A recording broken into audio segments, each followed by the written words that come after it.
Hello mga kaboski, welcome back to my YouTube channel. For today's video, tara dayuhin natin ang isa sa pinakakilalang historic bakery dito lang sa Liloan, Cebu, Philippines. Walang iba kundi ang Titay's, best known for its famous Roquillos, a flower-shaped biscuit created in 1907 by Margarita Titay's Franco in Liloan. Let's go!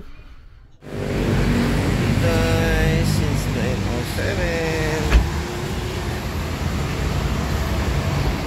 Let's go mga kaboski. Tayo magkape na sa ang tropang PMT.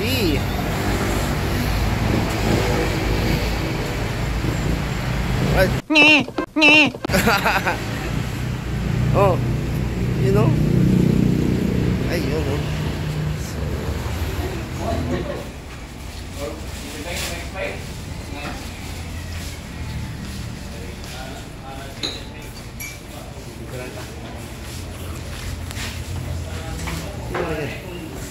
Mayor ng Liloan. Hindi ko rin kilala.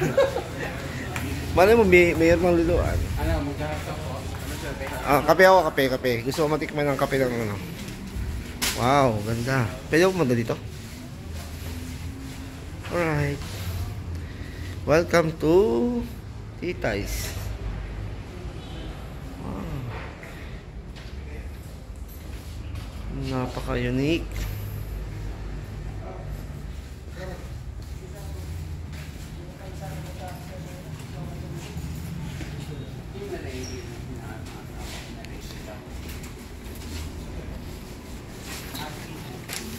Sinudlan. Di ba sinudlan lagayan? Hindi totoo yan.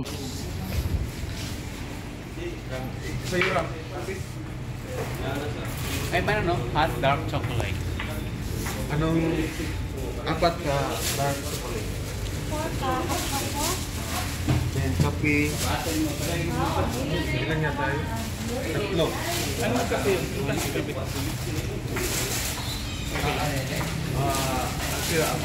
Americano. Gamay siya, sir. Gamay siya. Gamay lang. Americano sila ka ba, sir? Gamay o dako. 465. Ganyan ka rin, sir? Sige, dalawa na yun, Rob. Tapos yun sa akin. Kape latte na lang, kape latte.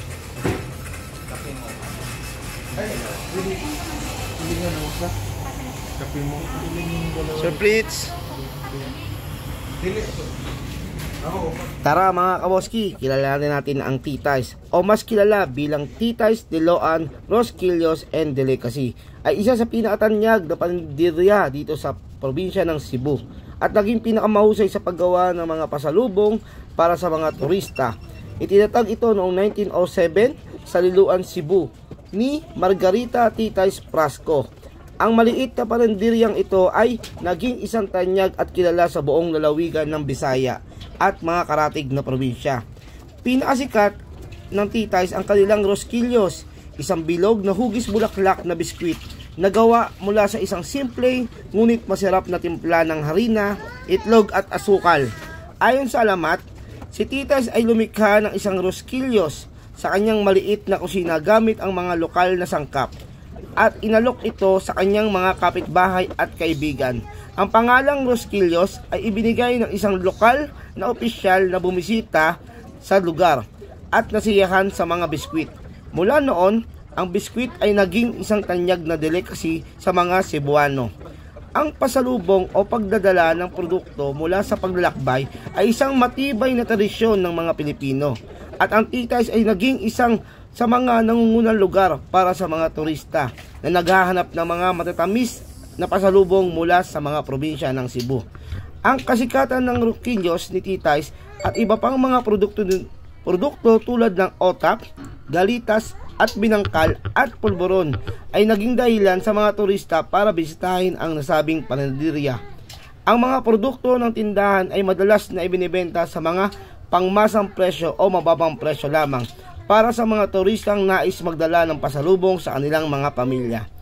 Ang nagpasikat palalo sa Titay's ay ang hindi matitinag na pangako nitong panatilihin ang tradisyon na recipe at kalidad ng kanilang biskwit. Mahigit isang siglo na ang nakalipas. Sa kabila ng paglago nito bilang isang mas malaking paninderya ng negosyo, ang diwa ng paggamit ng kamay sa pagmasa ay nanatiling nakikita sa bawat kagat ng kanilang mga produkto. Sa paglipas ng taon, pinalawak ng Tita's ang kanilang linya ng produkto. Ngunit, nanatili pa rin ang kanilang orihinal na alindog.